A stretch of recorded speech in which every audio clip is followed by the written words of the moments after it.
Manimegalai, a tale of the Akshya Patharam. Long ago, near the seashores of Puhar city, a baby girl was born to Kovalan and Madhavi. They named her Manimegalai. This name was special. Once upon a time, when Kovalan's family faced a deadly sea storm, a goddess named Manimegalai Devi had saved them. To honor her, Kovalan named his daughter after the goddess. After Kovalan left her, Madhavi gave up her old life and became a monk. She raised Manimegalai with great care and taught her all the arts, singing, dancing, poetry, and many skills. But inside, Manimegalai felt different. She didn't want a life of luxury, marriage, or fame. Instead, she wanted to leave behind everything and live a simple life, like a monk, searching for truth and peace. One day, Manimegalai and her close friend Sugamathi were sitting in a beautiful garden, talking about how wonderful the life of monks was. Some royal guards passed by and saw Manimegalai. They spoke loudly about her beauty. The young prince of the city, Udayakumaran, heard them.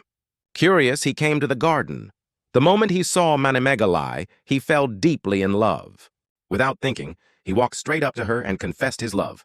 But Manimegalai politely refused. She clearly told him that she had chosen a monk's life and would not marry anyone. However, Udayakumaran couldn't accept it. He kept following her, trying to win her love. Feeling scared and helpless, Manimegalai prayed to Manimegalai Devi for protection. The goddess answered her prayers. She made Manimegalai, Sugamathi, and Udayakumaran fall into a deep sleep. She lifted Manimegalai alone and carried her to a faraway island called Manimegalai. When Manimegalai woke up on the island, the goddess, Manimegalai Devi, appeared before her. She told Manimegalai about her past life. In her previous birth, Manimegalai had been a queen, and Udayakumaran had been a cruel king, who even killed a Buddhist monk. Because of their past deeds, they were born again, Manimegalai to walk the path of goodness, and Udayakumaran to face the results of his sins. After telling this, Manimegalai Devi disappeared. Then another goddess, named Thivathilagai, came to meet Manimegalai. It was Thivathilagai who told her about the Akshya Patharam, a magical bowl, and gave her powers like flying in the air and changing her appearance when needed. Thivathilagai told the story of how the Akshya Patharam came into existence. There once lived a small poor boy named Abutharan. One day, someone accused him of stealing cows, even though he was innocent. Because of this false blame, no one in his village gave him food. Sad and starving, Abutharan wandered from place to place and finally reached Madurai city. But even there, no one showed him kindness. Hungry and helpless, Abutharan entered a temple dedicated to goddess Sintha Devi. Seeing his suffering, Sintha Devi appeared before him.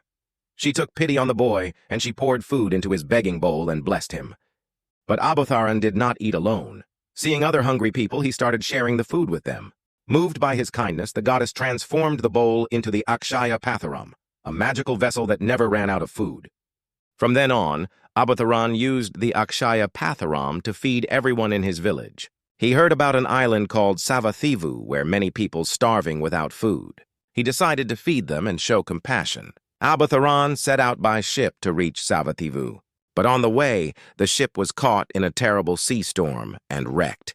Abutharan washed ashore on the island of Manimegalai instead. Feeling abandoned and frustrated, Abutharan, in anger, threw the Akshya Patharam into a pond there called Gomuki Kulam. After that, he stayed on the island, lived a simple life of meditation, and eventually passed away there.